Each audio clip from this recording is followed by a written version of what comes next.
Sikustahili kusimama katikati ya kusanyiko hili ambalo Mungu amelichagua, amegusa mioyo yenu na mko mahali hapa kwa ajili ya kuabudu pamoja nasi, kwa ajili ya kumtukuza Kristo, kwa ajili ya kuja kuwa ndani ya mwili wa Kristo ili tuweze kumtukuza Kristo aliye hai. Ni neema kipekee sana kupata kibali kusimama katika madhabahu takatifu. Sikustahili kwa sababu ya upendo wa Kristo na neema iliyoko ndani ya bango wa kiroho. Hebu mpigie makofi Mungu wa wetu wa kiroho kabisa. Wako watu walihitaji siku ya leo wapate neema kama hii ya kusimama, lakini hawakuweza, milango imefungwa. Wako watu siku ya leo walihitaji kupata neema ya kupumua, lakini hawakuweza, milango imefungwa. Wako watu walihitaji kuishi siku ya leo, lakini hawakuweza tena kwa sababu milango imefungwa. Wako watu walihitaji kumtukuza Mungu kama ulivyo wewe umekaa kwenye kiti ukimtukuza Kristo, lakini haiwezekani tena, milango imefungwa. Lakini mimi na wewe ni nani tukapata neema ya ajabu sana? Ni utajiri wa kipekee kuliko fedha, kuliko magari, kuliko chochote, kupata neema kuwa hemani mwa Bwana. Pigia Yesu makofi mengi sana. Haleluya kabisa. Unajua, unapopata neema ya namna hii kuwepo katika hema ya Bwana siku ya leo, ni utajiri usio na kifani, utajiri usioelezeka, utajiri wa ajabu sana, kwa sababu kitendo cha kuwepo kwenye hema siku ya leo umejumuika pamoja na wale malaika walioko mbinguni wanaifanya ibada mbele za Mungu. Kitendo cha kuwepo kwenye ibada kama hivi siku ya leo, uko pamoja na wale makerubi na wale maserafi, namna wanavyomtukuza Kristo kwenye kiti cha utukufu. Haleluya! Kwa sababu Mungu anapokuangalia hakuangalii kwa namna kama unavyojiangalia wewe, anakuangalia kwa namna tofauti sana. Mbingu zinakutambua kwa sababu kwenye ibada hii ya leo, siku ya leo mahali hapa, pigia Yesu makofi mengi sana. Haleluya kanisa. Mbingu zinakutambua kama mwana wa Mungu ambaye ameingia kwenye kusanyiko la watakatifu wa Mungu kuabudu pamoja na wateule walioko mbinguni, ambao kazi yao masaa yote ni kumtukuza Kristo mtakatifu. Kristo mtakatifu, Hosana uliye juu, mwana wa Mungu aliye hai, Yesu wa Nazareti, simba wa kabila Yuda. Yaani uko pamoja nao, namna vile maselahi wanavyomtukuza Kristo wakati wote wanapofanya ibada mbinguni. Na ndivyo ibada inaendelea mahali hapa siku ya leo. Ibada inaendelea mahali hapa siku ya leo. Ibada inaendelea mahali hapa siku ya leo, na kitabu kimeandaliwa mbinguni, kwa maana wako watakatifu walioko duniani wanaabudu pamoja nasi, wakimwabudu Kristo, wakimtukuza Kristo pamoja nasi. Tumeingizwa kwenye orodha ya kimbingu. Tumeingizwa kwenye orodha ya kimbingu. Sema Mungu wa baba yangu wa kiroho Nabii Sanga, hakika uko mahali hapa. Sema Mungu, sema nitie mafuta ya Roho wako Mtakatifu ili niabudu pamoja na watakatifu walio mbinguni. Sema Yesu wa Nazareti, uliye ndani ya mtumishi wako Nabii Sanga, mimina mafuta ndani ya moyo wangu, mimina mafuta ndani ya kinywa changu, mimina mafuta ndani ya ulimi wangu, ili nilitukuze jina lako takatifu. Haleluya, pige makofi Yesu. Bwana Yesu apewe sifa kanisa la Mungu. Haleluya. Kwa hayo machache ambayo Mungu wa bango wa kiroho amenipa neema kusimama mbeleni, wako watu wenye hekima kuliko mimi, wako watu wenye maarifa, wako watu wenye ujuzi, wako watu wenye ufahamu, lakini Mungu anachukua vilivyo vidhaifu kuvisimamisha katikati ya watakatifu. Pigie Yesu makofi. Wako watu wana degree zao, wako watu wana ufahamu wa neno la Mungu, lakini Mungu anachukua mtu ambaye mdogo, ambaye hana maarifa, hana ujuzi, alafu anasimamisha katikati yao ili jina lake litukuzwe kati ya wale walio dhaifu. Na ndivyo ilivyo leo hapa.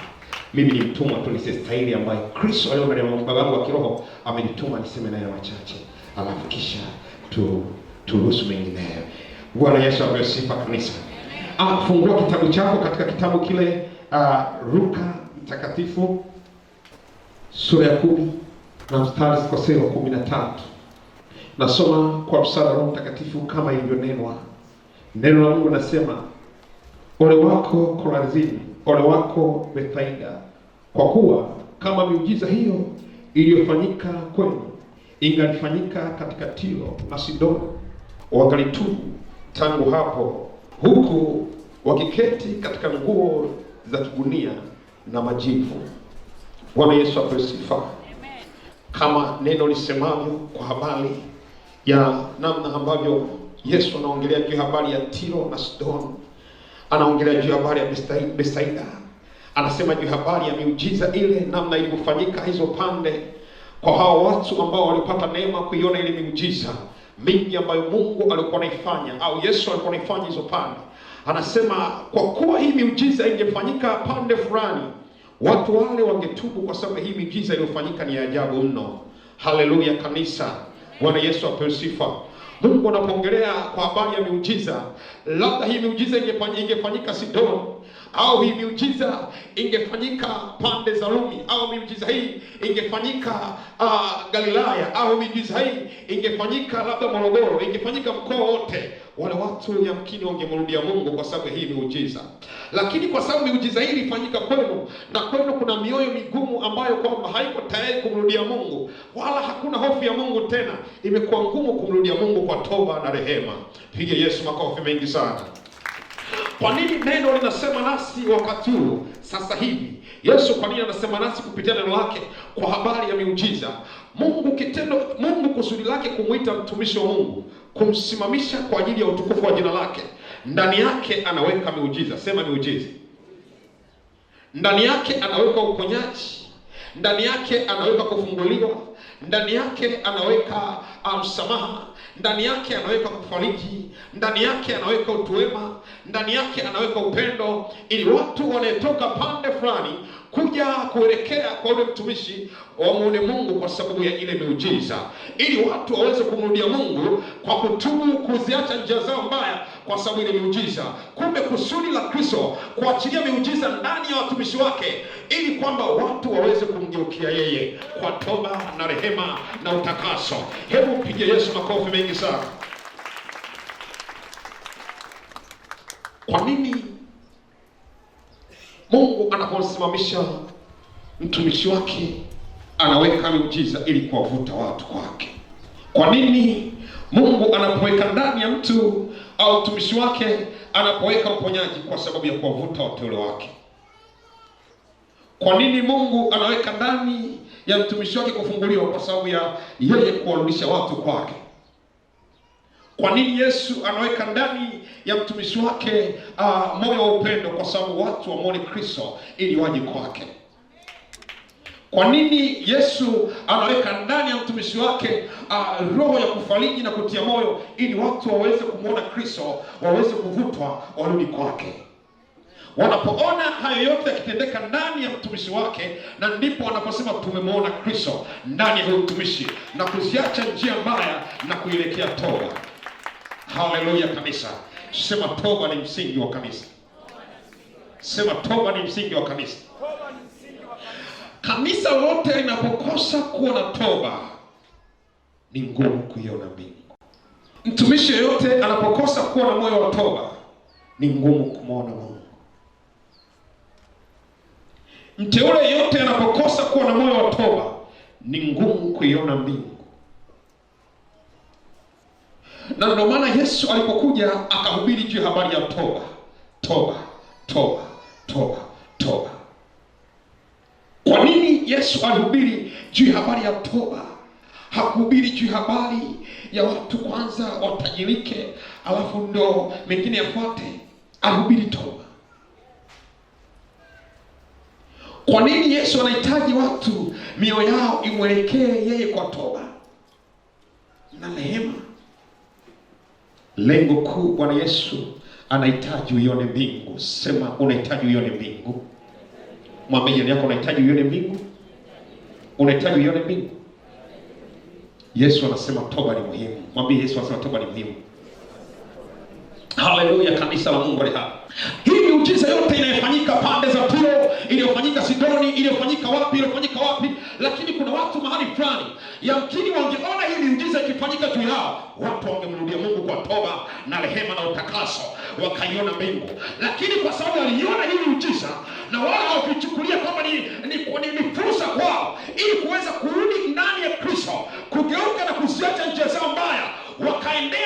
uovu ni ngumu kuiona mbingu. Yesu kusudi la kuachilia miujiza kwa sababu anahitaji watu waweze kumgeukia yeye ili watu waweze kuiona mbingu. Mbingu ipo kwa ajili ya watu wale wa ndani yao wamewekewa mioyo ya toba. Sema moyo wa toba. Sema Roho Mtakatifu wa Bwana Yesu niumbie moyo wa toba. Sema Roho Mtakatifu wa Bwana Yesu nimiminie moyo wa toba. Sema Roho Mtakatifu wa Bwana Yesu nimiminie moyo wa toba. Nikitembea niungame mbele zako. Nikiwa nyumbani niungame mbele zako. Nikiwa kazini niungame mbele zako. Sema Roho wa Bwana mimina moyo wa toba ndani yangu. Mimina moyo wa toba ndani ya kinywa changu. Haleluya kanisa. Bwana Yesu apewe sifa. Bwana Yesu apewe sifa.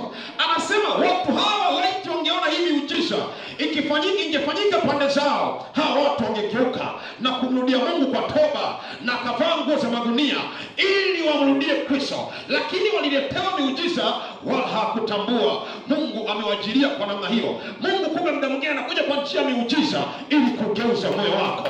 Kugeuza moyo wako uweze kumwelekea yeye. Mungu anakuja kwa njia ya miujiza, aidha uponyaji au kukufungua. Lengo lake Kristo anahitaji wewe moyo wako ugeuke kwake kila wakati kwa toba na rehema na utakaso ili uweze kuiona mbingu. Hebu mpige Yesu makofi mengi sana. Sema kanisa limekosa moyo wa toba. Roho Mtakatifu mimina moyo wa toba kwenye kanisa lako. Sema kanisa limekosa moyo wa toba. Roho Mtakatifu wa Bwana Yesu mimina moyo wa toba ndani ya watumishi wako. Mimina moyo wa toba ndani ya watoto wako katika jina la Yesu. Amen. Pigia Yesu makofi mengi. Mungu anapojichagulia mtu, hata ukimwona kwa namna jinsi alivyo na muonekano wake jinsi ulivyo, unaweza ukamchukulia ni mtu wa kawaida sana, lakini ndani yake ameweka kusudi kwa ajili ya kuwarejesha watu kwa Yesu. Amen. Mungu anapojichagulia mtu mmoja kumsimamisha, lengo lake kubwa kwa ajili ya kuigeuza mioyo ya watu imwelekee Mungu. Mungu anapolisimamisha kanisa, kazi ya kanisa kuwaelekeza watu kwa habari ya msalaba ili mioyo yao imwelekee Mungu. Kusudi lake Kristo ni nini? Hata anasimamisha ndani ya kanisa mtu mmoja, au anasimamisha kanisa kwa ajili ya kuligeuza taifa limwelekee Mungu kwa habari ya toba. Maana mbingu imewekwa tayari kwa ajili ya watu ili kuingia katika ule ufalme. Lakini ufalme huu ambao tunautaja hapa, ambao Kristo Yesu Mwokozi yeye ndio mfalme mkuu, nani atakaingia katika huu ufalme wa mwana kondoo ali hai? Yule ambaye moyo wake umegeukia toba. Ndani tunaona kitu kimoja, ukija katika huduma hii unamwona baba yetu wa kiroho namna ambavyo Mungu amefunulia hii siri. Sema hii ni siri. Sema hii ni siri ya kimbingu. Siri hii ya kimbingu ambayo tunaona namna ambavyo Mungu amemfunulia baba yetu wa kiroho na Bisanga kwa habari ya kuelekeza watu juu ya kutubu na kuacha njia zao mbaya ili waweze kutengeneza na Bwana. Na ndio maana hata unapokuja mahali hapa, kabla hujaingia kwenye hili hema, lazima kwanza uingie pale kwa ajili ya toba. Kwa nini? Kwa nini imewekwa toba? Kwa nini Mungu amesema na mtumishi kwa habari ya toba? Lengo kuu, usikose mbingu. Mwambie jirani yako usikose mbingu. Usikose mbingu. Mwambie jirani yako usikose mbingu. Bwana Yesu apewe sifa. Fungua kitabu cha Luka. Fungua kitabu cha Luka 15 mstari wa 7. Fungua kitabu cha Luka 15 mstari wa 7. Moyo wa toba huleta furaha mbinguni. Anasema Luka 15 mstari wa 7, neno nasema kwamba nawaambia vivyo hivyo kutakuwa na furaha mbinguni kwa ajili ya mwenye dhambi mmoja atubuye kuliko kwa ajili ya wenye haki 99 ambao hawana haja ya kutubu.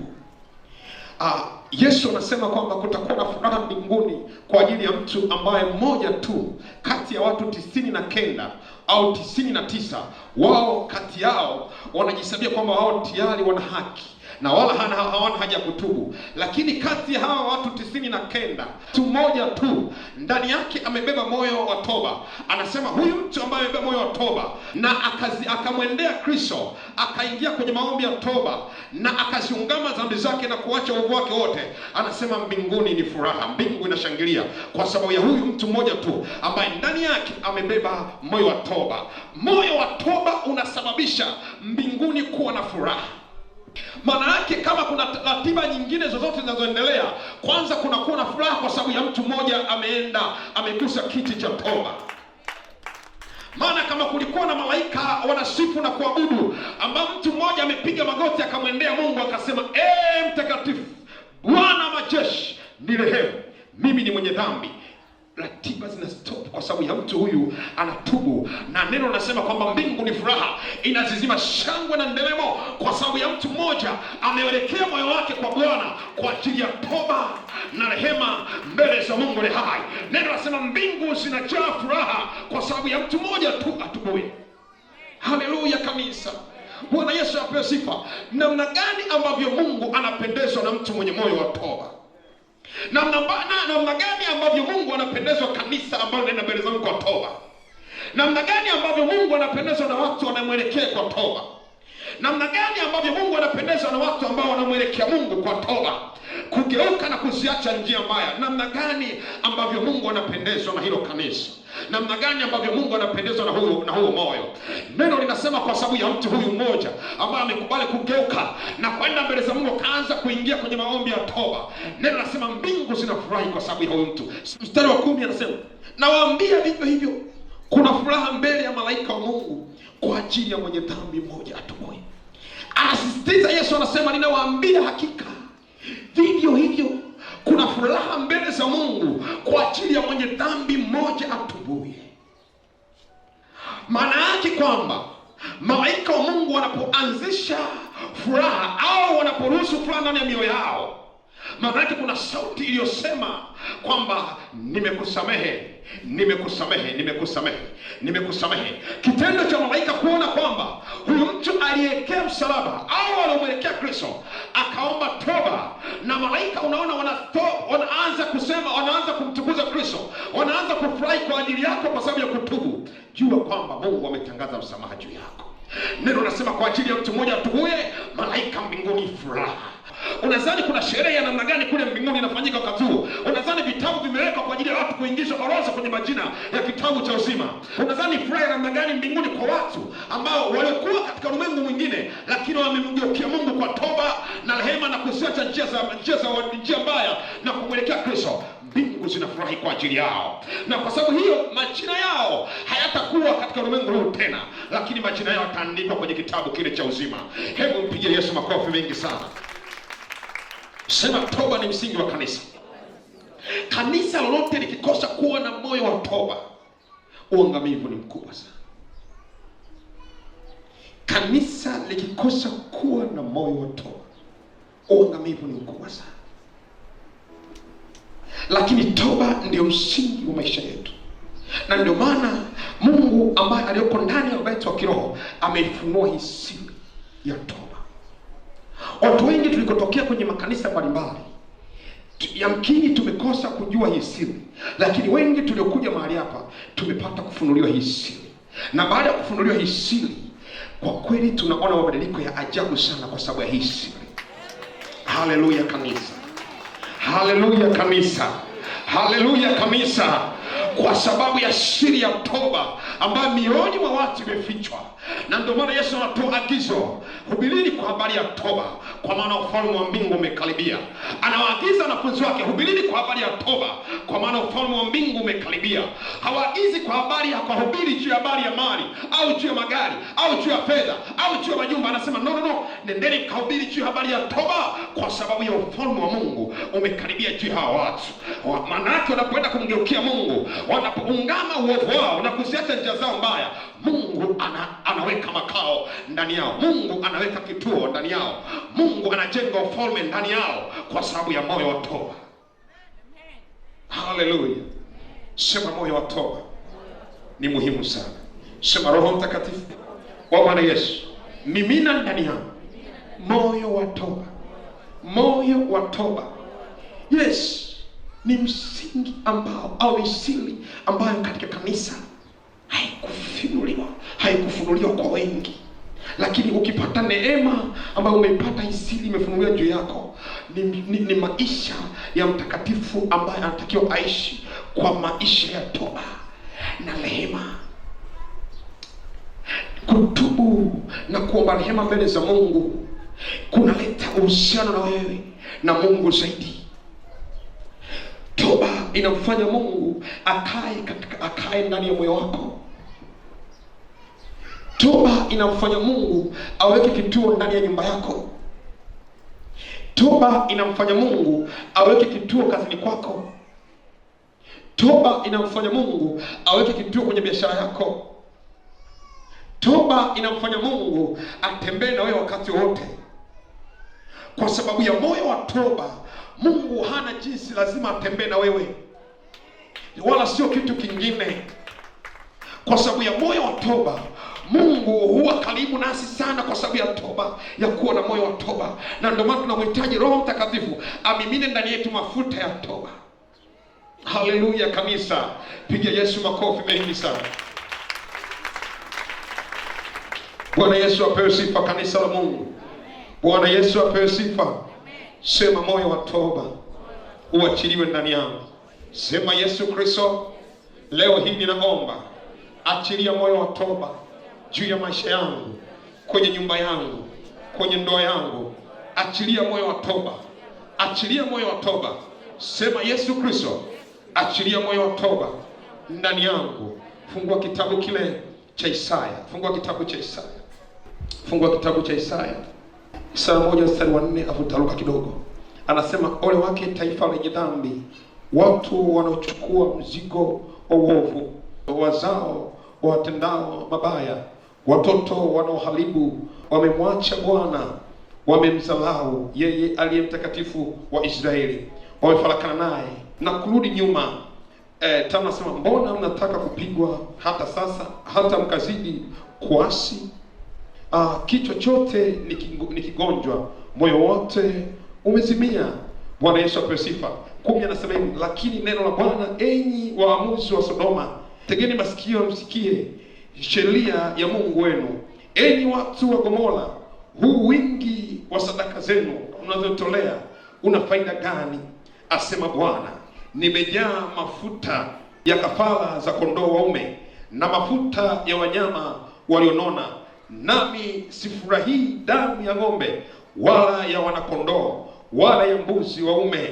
Mjapo ili kuonekana mbele zangu, ni nani aliyetaka neno hili mkononi mwenu, kuzikanyaga nywele zangu?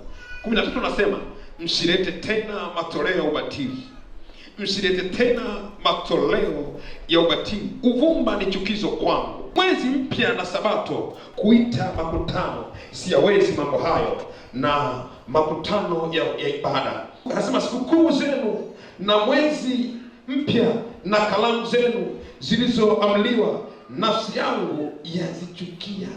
Mambo hayo yanilemea, nimechoka kuyachukua. 15 anasema, nani mkunjuapo mikono yenu, nitaficha macho yangu nisiwaone.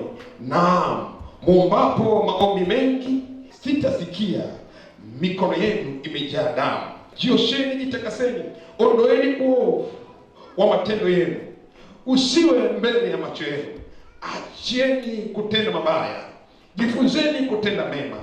Takeni hukumu na haki, wasaidieni walioonewa, mpatieni yatima haki yake, mtendeni mjane.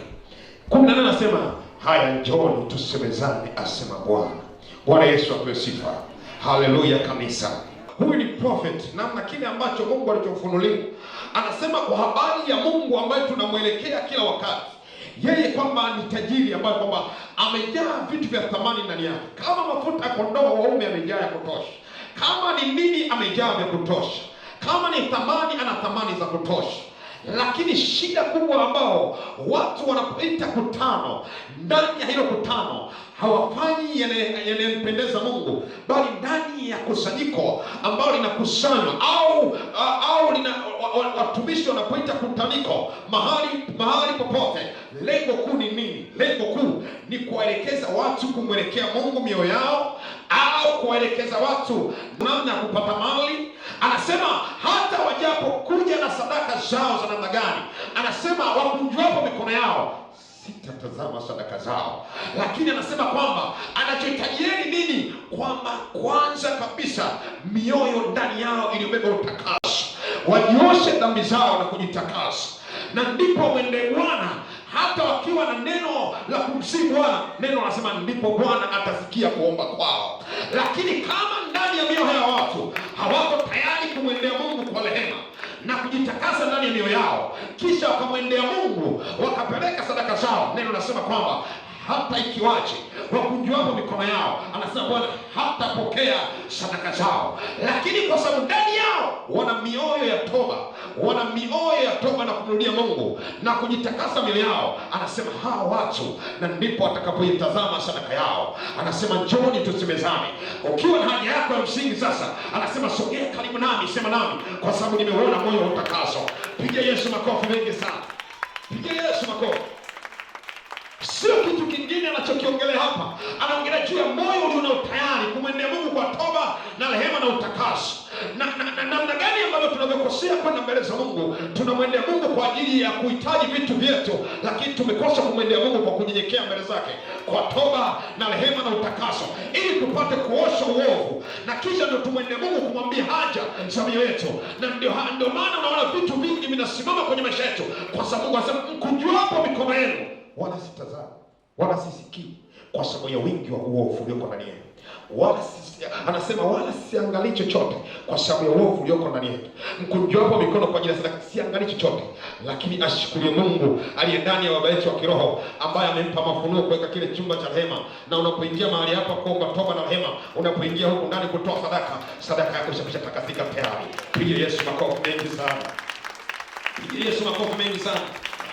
Kwa sababu alijua hii siri, na ndio maana alipolitia lile neno, wewe unaingia huko ndani uko salama, kwa sababu utakaso ushapita ukiwa uko pale. Hebu mpige Yesu makofi mengi sana. Shangilie Bwana Yesu kwa makofi. Shangilie Bwana Yesu kwa makofi. Anasema ijapo mnakuja mkitoa sadaka zenu na mmeandaa sadaka za kutosha, wengine wanakuja na kondoo waume, anasema nimejaa mafuta ya kondoo waume, nina sadaka za kutosha, mnakuja na vitu vya thamani, lakini anasema sipendezwi na hivi vitu. Ninachohitaji ni moyo ambao unabeba utakaso, ni moyo uliobeba toba, na ndipo nitaangalia huo moyo na kukurudia wewe. Anasema sasa, kwa sababu uko tayari na umefanya yote, anasema sasa njoo tusemezane. Sogea karibu nikusikie unachokiongea, kwa sababu nimeona moyo uliobeba toba. Sogea karibu nikusikilize, kwa sababu nimeona moyo uliobeba toba. Sogea karibu niseme nawe, kwa sababu nimeona moyo uliojitakasa. Sogea karibu nikusikilize, kwa sababu nimeona moyo wenye kunirudia. Na ndipo Mungu anasema nitakuwa karibu nawe sana, kwa sababu ya huo moyo uliomgeukia Mungu. Tunajua kabisa namna tunapomwendea Mungu, kwa namna tulivyolishwa au tulivyokuzwa kwenye makuzi tulikotokea, na kwa namna hii tunashindwa kuwakilisha maombi yetu mbele za Mungu, kwa sababu tunaona kabisa ni watu wenye haki mbele zake.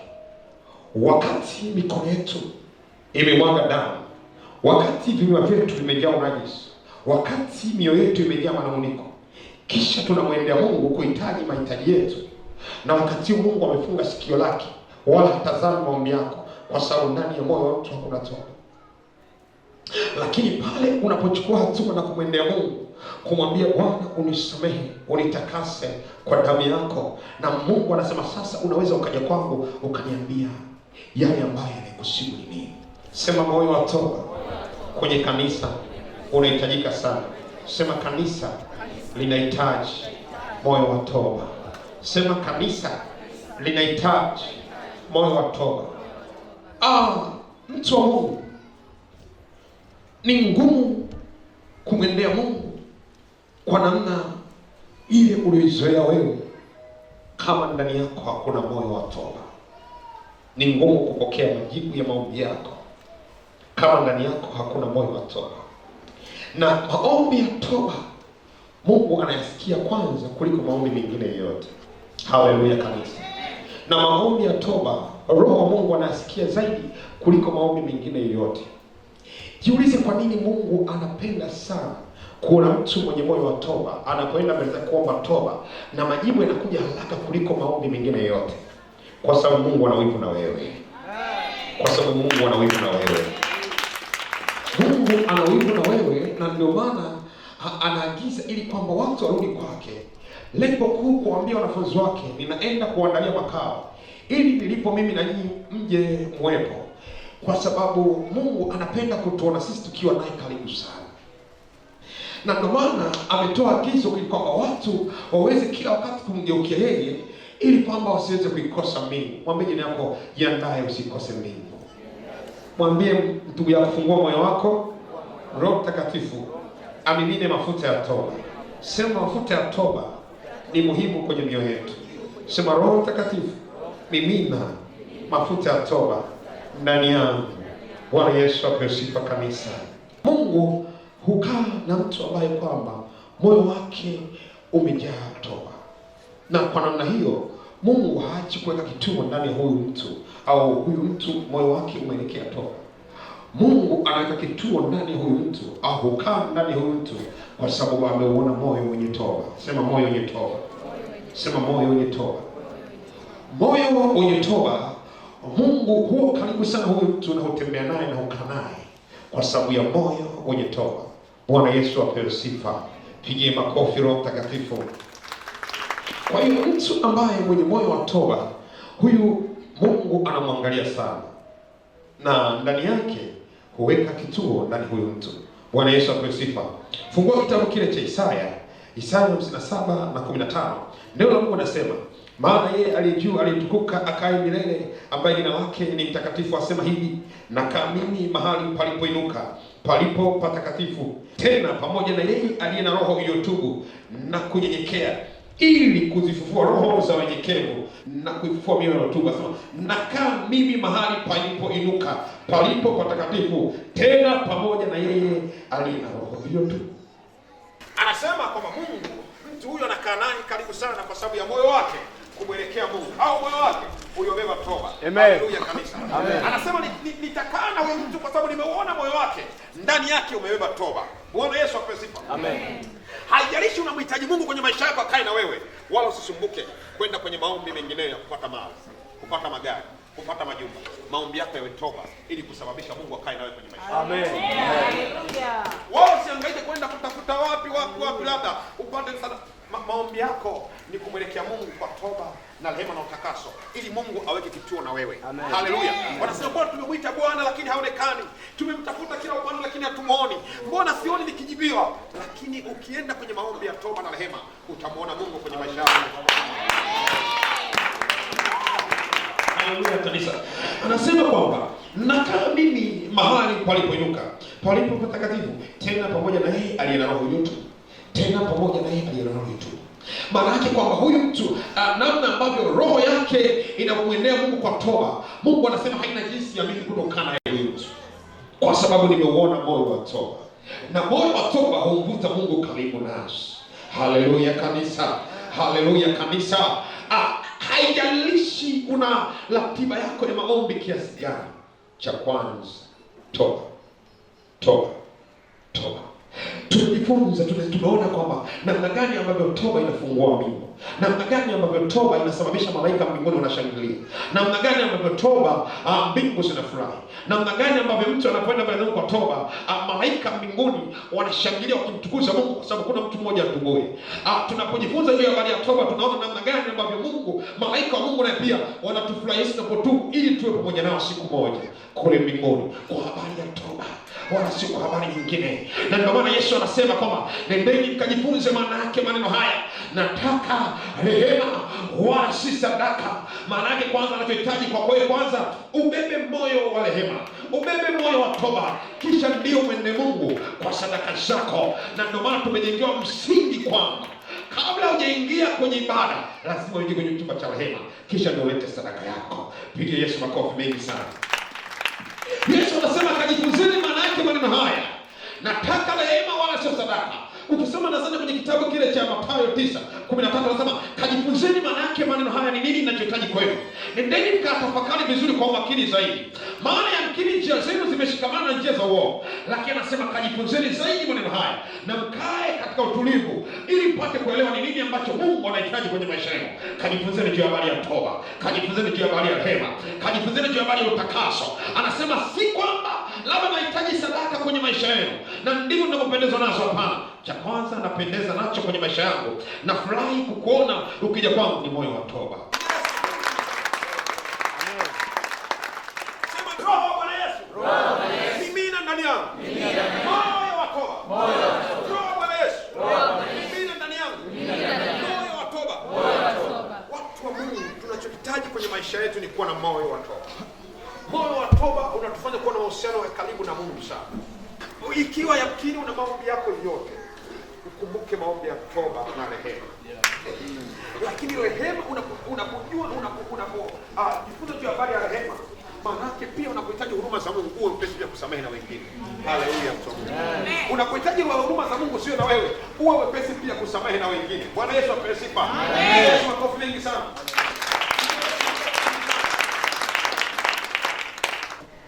Mika 6:7. Tasoma kwa msaada wa Bwana Yesu. Yes.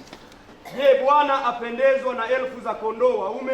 Anasema je, Bwana apendezwa na elfu za kondoo waume Au 10,000 za mito ya mafuta? au 10,000 za mito ya mafuta? Je, nimtolee mzaliwa wangu wa kwanza kwa kosa langu? Je, nimtolee mtoto wangu wa kwanza, mzaliwa wa kwanza kwa kosa langu? Mzao wa mwili wangu kwa dhambi ya roho yangu? Mzao wa mwili wangu kwa dhambi ya roho yangu?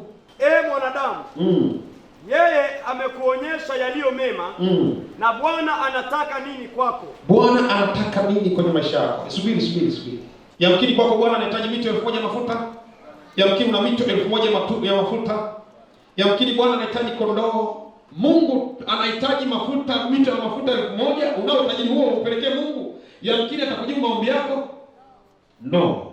Au Mungu anahitaji umtolee kondoo 1,000? Au Mungu anahitaji umtolee mtoto wa kwanza, mzaliwa wa kwanza wa mwili wako, yule wa kwanza kabisa, umpelekee Mungu ndio asikie maombi yako? Au Mungu anahitaji hayo? Mungu anahitaji nini? Tuendelee mtumishi. Mwanadamu, yeye amekuonyesha yaliyo mema, na Bwana anataka nini kwako? Yes. Ila kutenda haki na kupenda rehema na kwenda kwa unyenyekevu na Mungu wako. Anasema kupenda haki, kutenda haki na kupenda rehema na kwenda kwa unyenyekevu mbele za Mungu wako. Anasema Bwana anachokihitaji kwenye maisha yako. Haijalishi una mito 1,000 ya mafuta mazuri kabisa, haijalishi una makundi ya kondoo ya kutosha, haijalishi una nini ulivyokuwa navyo, kisha ukatupeleka mbele za Mungu. Anasema Mungu hana haja nayo, hana haja ya mafuta, mito mafuta, hana haja ya kondoo waume 1,000, hana haja ya mtoto wako wa kwanza unampenda sana ukampea sadaka mbele za Mungu, hana haja nayo. Anachohitaji ni moyo wa rehema, ni moyo wa toba, moyo wa toba, moyo wa toba, moyo wa toba, moyo wa toba. Sema moyo wa toba, moyo wa toba, moyo wa toba, moyo wa toba. Anasema sina haja ya mito ya mafuta ulionayo. No, sina haja nayo. Mito yako mafuta hata uje nayo, sina haja nayo. Sina haja ya mali zako, sina haja ya nini, sina haja ya ng'ombe ulionao. Nina haja ya moyo wako ambao unaelekea kwangu kwa rehema, kutenda haki na kupenda rehema na kuja mbele za Mungu wako unyenyekevu. Anasema huo ndio moyo ninaohitaji mimi, huo ndio utajiri ninaohitaji mimi, kwa sababu na kuhitaji wewe uione mbingu. Manake anachoongelea hapa, nahitaji wewe utubu ili nikuone kule mbinguni, nifurahi pamoja nawe. Sihitaji utajiri wa dunia hii, ninachohitaji ni moyo wako ili uelekee kwangu kwa toba na rehema na utakaso, ili kwamba nikuone mbinguni nikifurahi pamoja nawe, kama neno lilivyosema, ninaenda kuandalia makao ili nilipo mimi nanyi mje mwepo. Maana furaha yake Yesu ni kukuona wewe, ni kukuona wewe, ni kukuona wewe, ni kukuona wewe kule mbinguni. Furaha ya Yesu ni kukuona kule mbinguni. Furaha yake Yesu ni kukuona kule mbinguni, sio nyingine. Yesu anachokihitaji kwenye maisha yetu ni sisi tuonekane kule mbinguni. Yesu anahitaji kwenye maisha yako, anachokuhitaji wewe ufanye ni wewe akuone kule mbinguni, wala sio kitu kingine, wala si kwa ajili ya mali ulizonazo, wala si kwa ajili ya utajiri uliokuwa nao, wala si kwa ajili ya mito ya mafuta uliokuwa nayo, wala sio kwa ajili ya mavazi uliokuwa nayo, wala sio kwa ajili ya magari, wala sio kwa ajili ya mashamba, wala sio kwa ajili ya chochote. Anachohitaji ni moyo wa toba na rehema na utakaso kumwelekea yeye. Anasema nenda kajifunze manake maneno haya, kwa sababu ninakuja kwako, lakini nachohitaji, anasema ninasiki kama mimi. Anasema imestahili kupata ubatizo haraka sana, kwa sababu kiu nilionayo ni kumkomboa mwanadamu mwenye dhambi ili aweze kuiona mbingu. Piga Yesu makofi mengi sana. Shangilia kwa Yesu kwa makofi. Yesu anahitaji moyo wa rehema. Sema moyo wa rehema. Sema moyo wa rehema. Yesu anahitaji kwenye maisha yetu ni moyo wenye rehema mbele zake. Hahitaji chochote. Cha kwanza kwenye maisha yako, andaa moyo wa rehema, na ndicho Mungu anachokihitaji kwako. Moyo wa rehema maana yake umebeba msamaha kwa ajili ya wengine pia. Moyo wa rehema maana yake umebeba kusamehe kwa ajili ya wengine pia. Moyo wa rehema maana yake umebeba kuachilia. Moyo wa rehema maana yake umebeba toba ndani yake na kugeuka. Moyo wa rehema maana yake unaruhusu Mungu aachilie kituo ndani yako au aweke makao ndani yako. Moyo wa rehema maana yake unafungua mbingu, malaika wanaachilia kwa sababu ya moyo wa rehema. Moyo wa rehema maana yake unasababisha mbingu zishangilie. Moyo wa rehema maana yake unasababisha Mungu aachilie neema ndani yako. Ni moyo.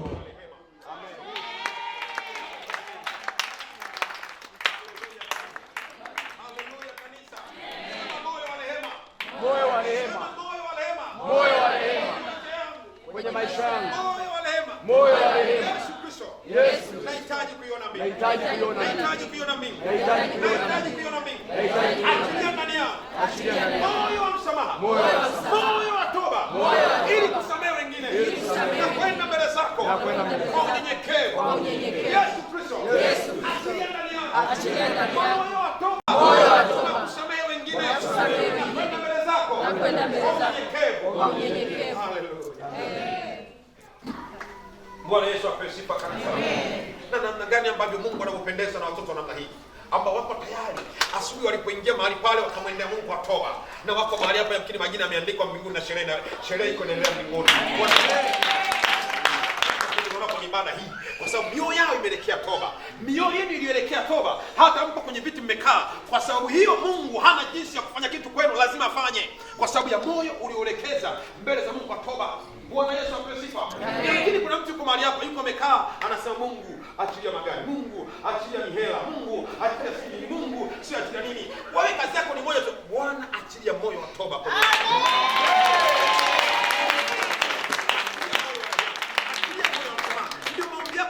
hayo. Ukiwa kwenye ibada hii utakumwona Mungu, wala usiombe juu ya habari ya magari. Bwana achilia magari, achilia mume, achilia hivyo vitu vitakuja tu, kwa sababu neno nasema kwamba Mungu anakaa na watu wenye moyo. Amen. Maana Mungu anakaa na mtu mwenye moyo wa toba, maana haina jinsi, lazima afanye kwa sababu anakaa kwako, anakaa na wewe. Lazima afanye tu. Bwana apewe sifa. Usianze kuwaza vitu vingine. Usianze kuwaza juu habari ya magari. Mbona nimekuwa na mali zimefilisika? Nilikuwa na hela ziko wapi?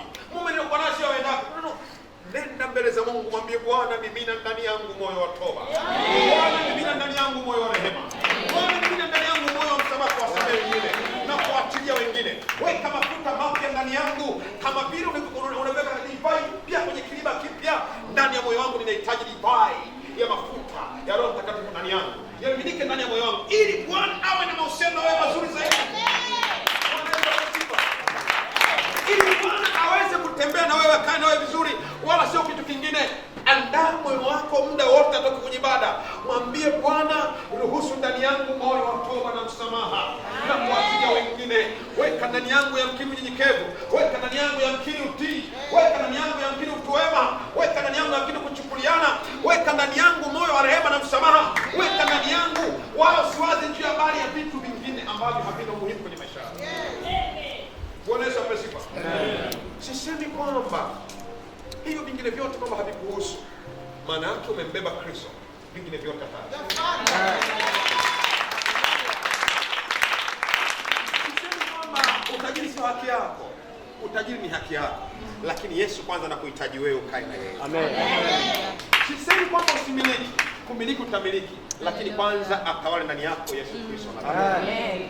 Bwana Yesu apewe sifa. Sisemi kwamba usifanikiwe. Yesu ndio mwenye kuleta mafanikio ndani ya moyo wako. Mafanikio ya kwanza lazima yaanzie ndani ya moyo wako. Kwanza Mungu anachofanya, anatengeneza mazingira ya kiroho kwenye maisha yako. Anapokaa ndani yako, yeye ndipo anapata kuitengeneza Edeni mpya ndani ya moyo wako. Haleluya. Anaitengeneza Edeni mpya ndani ya Edeni, kila kitu kipo. Na ndio maana Adamu alipokuwa kwenye bustani ya Edeni hakuwa anastrive kwenye maisha yake, maana Kristo yuko ndani ya Edeni wakati wote anaongea naye. Na ndio maana ukiingia kwenye haya maombi ya toba na rehema, maana yake unarejesha Edeni mpya wewe na Kristo, ili Yesu maana kwa ajili ya ile dhambi tulitoka kwenye ile Edeni. Na kwa sababu Adamu huenda kama ile dhambi iliyotokea pale Edeni, kama angeomba toba huenda angebaki Edeni. Lakini kwa sababu neema hii haikuwepo na toba hakuweza kuomba toba, na ndio maana alitoka kwenye bustani ya Edeni. Lakini kuja kwa Kristo amerudisha mahusiano ya toba. Uko ndani ya bustani ya Edeni, wanyama wote majina umewapa wewe. Uko ndani ya bustani ya Edeni, kila kitu unatoa wewe, maana Mungu amekupa hiyo mamlaka ya kutamka, maana uko ndani ya bustani ya Edeni, maana uko ndani ya Kristo. Maana yake ukiwa kwenye maombi haya, ndani yako Edeni inaishi. Haleluya kabisa. Bwana Yesu apewe sifa. Na ndio maana watu wamekosa vitu vya msingi vya namna hii, kwa sababu tunahangaika na mambo ya ulimwengu baada ya kuhangaika kutafuta uso wa Mungu. Amen. Bwana Yesu apewe sifa.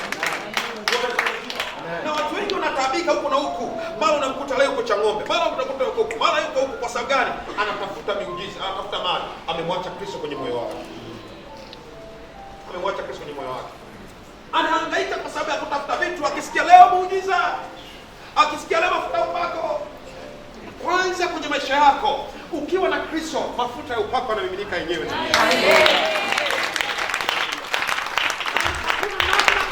Yesu hata mimina mafuta ya upako ndani yako, manake anaangalia ule moyo wa unyenyekevu mbele zake, namna gani ambavyo Mungu ataachilia kwa roho wake ndani yako. Maana roho wa uzima anapokaa ndani yako, yeye ndiye anaachilia ile grace kwenye moyo wako. Manake roho anapokaa ndani yako, yeye ndiye anaachilia mafuta ndani yako. Hakuna kitu kinachozuia kwenye maisha yako kama umemruhusu Roho Mtakatifu akae na wewe, atembee na wewe, aishi na wewe. Ndio maana nasema ninasimama mlangoni na bisha hodi, mtu akiwa tayari kuisikia sauti yangu, nitaingia kwake nikae pamoja naye. Mimi pamoja naye, kwa sababu ya moyo ulio tayari kufungua toba, moyo ulio tayari kwa ajili ya kumgeukia Mungu. Haleluya kanisa. Bwana Yesu apewe sifa. Amen. Yesu makofi mengi sana.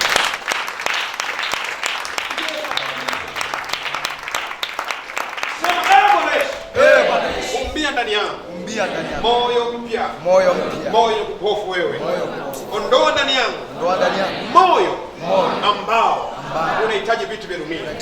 Weka ndani yangu moyo wa toba na rehema na utakaso. Yesu Kristo, niumbie moyo wa toba, niumbie moyo wa toba. Nimekosa ndani yangu kuwa na moyo wa hofu mbele zako, lakini leo hii ninaomba Bwana Yesu, niumbie moyo wa toba. Pigie Yesu makofi mengi.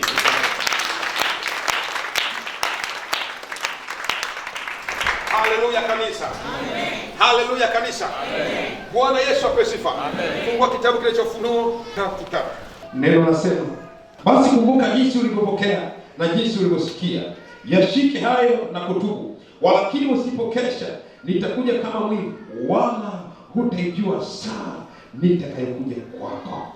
Yashike sana haya ambao Roho anena na kanisa. Yashike sana. Maisha yako yanamhitaji Kristo, wala sio kuhitaji ulimwengu huu. Amen. Maisha yako yanamhitaji Mungu aliye hai, aliyeziumba mbingu na nchi, wala sio kuhitaji vitu vya ulimwengu huu. Ndani ya mtu wa Mungu ndani ya mtu wa Mungu tunaona miujiza ili kuwaleta watu kwa Kristo kwa njia ya toba. Yashike sana haya ukatubu. Lakini kuna mtu yuko nyumbani kule kwako anapokaa, au ndugu yako, mwambie unahitaji tu kumwendea Mungu kwa toba. Na kuna vifungo vingine haviondoki mpaka mtu atubie dhambi yake. Bwana Yesu apewe sifa. Na kuna vifungo vingine haviondoki mpaka mtu ana roho ya msamaha. Kuna vifungo vingine haviondokaji mpaka mtu ndani ya moyo wake au na moyo wa msamaha. Kama hana moyo wa msamaha mtu, utaombea mpaka shukuru. Utaweka mkono, utamaliza. Utaweka mkono kushoto, utamaliza. Utaweka tena mkono kulia, utamaliza. Utaweka na mguu kama ikiwezekana, utamaliza. Lakini ndani ya huyu mtu kama hana moyo wa msamaha, atatembea kwa watumishi, atasema watumishi siku hizi upako umepungua, atasema siku hizi watumishi neema imeondoka, atasema siku hizi watumishi yaani sasa hivi wanatumiwa na mapepo tu, sijafunguliwa hata kidogo, kwa sababu ndani ya huyu mtu hana moyo wa msamaha. Moyo wa msamaha unamfanya Mungu aachilie uponyaji haraka juu ya moyo wako. Mtu yote ambaye ndani yake hachelewi kusamehe, haina kesi, Mungu hachelewi kufungua.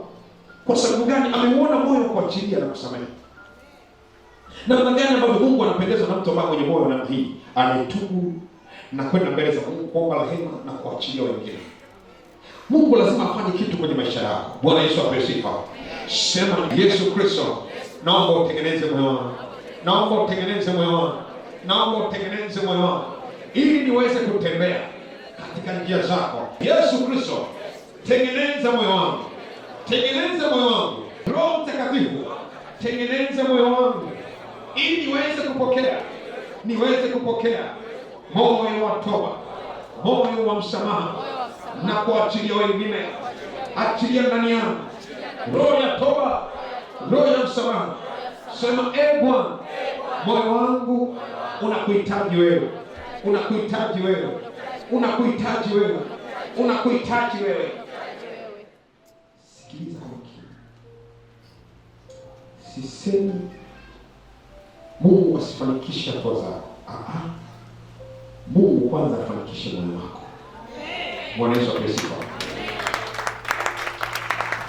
Ili umrudie, akifanikisha moyo wako umrudie yeye, atafanikisha hatua zako. Haleluya. Akifanikisha moyo wako kuwa na hofu na yeye kila wakati, atafanikisha na vinginevyo. Haleluya. Lakini kama moyo wako hautatengenezwa na kuhuishwa kuwa na hofu mbele za Mungu, ni ngumu hata unachokipata kupoteza. Utakipoteza, maana hakitakuwa na ulinzi. Na kama tulivyosoma kwenye kitabu kile cha Isaya 57:15, anasema yeye anakaa na mtu mwenye roho iliyotubu. Maana anakaa naye huyo mtu. Kama anakaa na mtu mwenye moyo wa toba, namna gani ambavyo Mungu ataizingira na biashara yako? Namna gani ambavyo Mungu atazingira na mali zako? Namna gani ambavyo Mungu atazingira watoto wako? Kwa sababu ya moyo wa toba. Maana anasema mimi nakaa na mtu ambaye yule ana moyo wa kutubu ndani yake. Huyu mtu mwenye moyo uliotubu mimi ndo nakaa naye. Kwa hiyo ina maana kama anakaa na wewe ambao una moyo wa kutubu, vingine vyote vitapata ulinzi kwa sababu anakaa na wewe. Amina, mtu wa Mungu.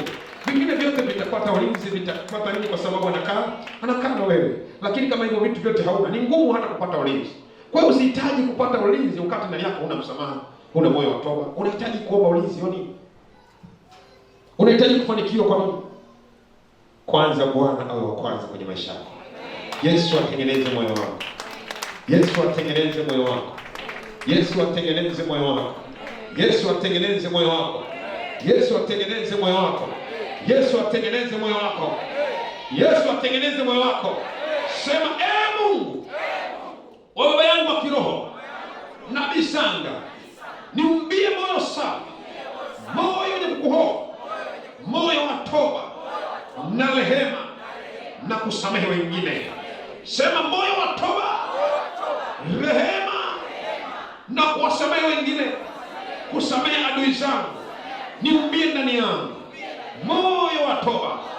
Roho Mtakatifu uliye ndani ya baba yangu wa kiroho Nabii Sanga, ninaomba shikilia moyo wangu siku zote za maisha yangu, siku zote za maisha yangu. Ninyenyekee mbele zako, nikuelekee wewe katika jina la Yesu. Amen. Kaa kwenye kiti chako. Karibu kwenye kiti chako. Pigie Yesu makofi mengi sana. Hallelujah. Keep watching POG Family TV. Jesus Christ loves you.